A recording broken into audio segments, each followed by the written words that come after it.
Hello hi guys, అందరికైతే ఒక విషయం చెప్పాలని. ఎందుకంటే ఛానల్ అయితే డిమానిటైజ్ అయిపోయింది.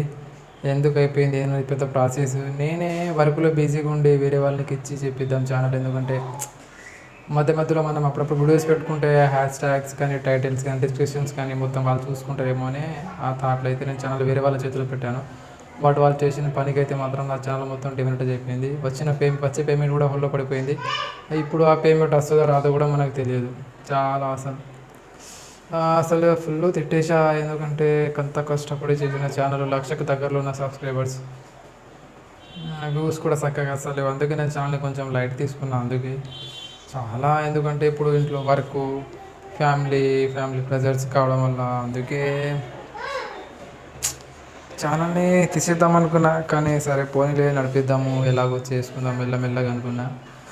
ఛానల్ మీద కూర్చుంటే అక్కడ డైలీ అంటే ఇప్పుడు ఛానల్ మీద వర్క్ చేశాను అనుకో, పేమెంట్ ఒక్కొక్కసారి లేట్ అవుతుంది, ఒక్కొక్క నెల పేమెంట్ పడతలేదు, ఇంకో నెల పేమెంట్ డబుల్ వచ్చేస్తుంది. అలా అయ్యేసరికి ఏంటంటే భయం అవుతుంది. ఒక నెల ఇప్పుడు ఛానల్ మీద వర్క్ చేసిన అనుకో, నాకు ఇటు ఎర్నింగ్ ఆగిపోతుంది. డైలీ ఎర్నింగ్ ఇప్పుడు నేను చేసే డ్యూటీ అనుకో, ఆ డ్యూటీ ఆగిపోతుంది. అందుకే చేద్దాంలే అని వేరే ఆయన పరిచయం అయ్యి ఉంటే, చాలా రోజుల నుంచి పరిచయం అయ్యి, బట్ ఆయన ఏమన్నాడంటే నేను చేస్తా ఛానల్ని, నేను వర్క్ చేస్తాను మీ ఛానల్లో అని చెప్పారు. అందువల్ల అందరికీ నేను ఛానల్ యాక్సెస్ ఇచ్చాను. సరే చేస్తాడు కదా లే వర్క్ అని ఛానల్ యాక్సెస్ ఇస్తే ఆయన చేసిన పని ఏంటంటే ఇంగ్లీష్ వీడియోస్ తీసుకొచ్చి, ఇంగ్లీష్ అంటే ఇంగ్లీష్ అమెరికా సైడ్ ఉంటుంది. ఇప్పుడు మన సైడ్ సీరియల్ ఎట్లానో America side English web series ఉంటాయి కదా, అలాంటి వీడియోస్ తీసుకొచ్చి నా ఛానల్లో పోస్ట్ చేసిండు. అది నేను చూసుకోలే. అలా పోస్ట్ చేసిండు. 8-10 వీడియోలు ఉన్నాయి. ఒక్కొక్క రోజు 3 వీడియోలు అట్లా అప్లోడ్ చేసి పెట్టిండు. నా లోగో చేంజ్ చేసి పడేసిండు, నా నా పేరు చేంజ్ చేసి పడేసిండు, అన్నీ చేంజ్ చేసి పడేసిండు. ఏం జరుగుతుందిరా ఇది అని చూస్తుంటే కథం రీజ్డ్ కంటెంట్లో ఉంది ఛానల్. డిమానిటైజ్ అయిపోయింది ఆల్రెడీ. రీజ్డ్ కంటెంట్ వచ్చిందంటే డిమానిటైజ్ అయిపోయింది. నువ్వు వేరే వాళ్ళ కంటెంట్ దొంగతనం చేసి యూజ్ చేసుకుంటున్నామని కథం మెయిల్ పంపించిండు.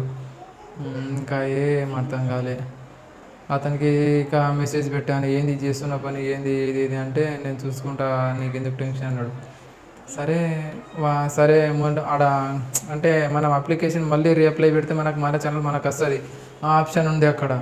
ఓకేలే అని లైట్ తీసుకున్నా. సరే మళ్ళీ పెట్టుకుంటే మనకు వస్తుంది కదా అని. బట్ అదే మరి అతను చేసిన పెద్ద మిస్టేక్ ఎక్కడంటే, అతని వీడియోస్ నా ఛానల్లో అప్లోడ్ చేసిండు.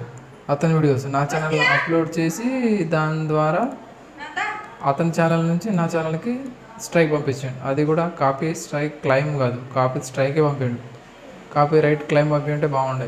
కాపీ రైట్ స్ట్రైకే పంపించేసాను డైరెక్ట్గా. యూట్యూబ్ నుంచి రప్ప 2 మెయిల్ వచ్చినాయి, 2 స్ట్రైక్లు వచ్చేసినాయి కథం. అది 1 వీడియోకే వాడు ఏం ప్లాన్ చేసుకుంటూ మళ్ళీ ఏదో నాకు అర్థం కాలే.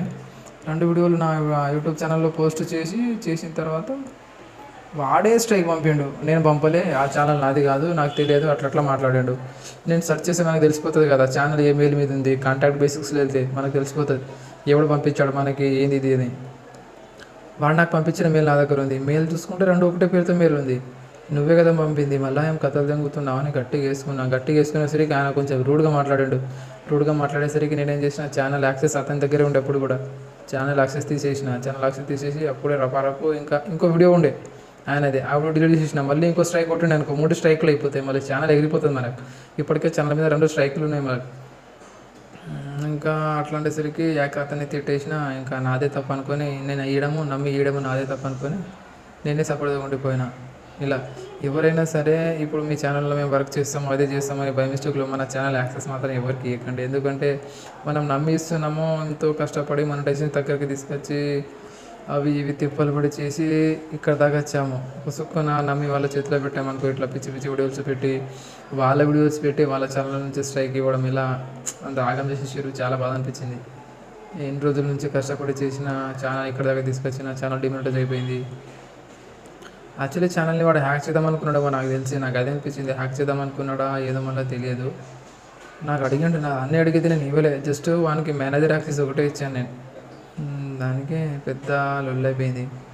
అయితే ఛానల్లో ఏంటంటే, నేను ఛానల్లో రెగ్యులర్గా వర్క్ చేస్తలేను కదా, ఇప్పుడు వర్క్ చేస్తలేను, అప్పుడప్పుడు చేస్తున్నా. వాచ్ టైం తక్కువైంది. వాచ్ టైం ఇంకా 1000 కావాలి మనకు ఛానల్లో. వాచ్ టైం కోసం కొంచెం వీడియోస్ చేసి పెట్టాలి ఇప్పుడు. ఎందుకంటే 3000 వాచ్ టైం ఉంది, ఇంకా 1000 వాచ్ టైం అయితే ఛానల్ మోటివేషన్స్కి వస్తుంది. 4000 వాచ్ టైం కదా, అందుకే కొంచెం వీడియోస్ అయితే పెడుతున్నా. కొంచెం ప్లీజ్ వీడియో చూసే వాళ్ళైతే కొంచెం వీడియోని చూసి లైక్ చేసి వేరే వాళ్ళకి షేర్ చేయండి. ఎందుకంటే మీరు ఇక్కడ దాకా తీసుకొచ్చారు. ఇది కొంచెం హెల్ప్ చేస్తే బాగుంటుంది అనుకుంటున్నా. ఇంకా అంతే. అండ్ బీ కేర్ఫుల్గా. యూట్యూబ్ ఛానల్ ఉన్న వాళ్ళైతే కొంచెం జాగ్రత్తగా ఉండండి.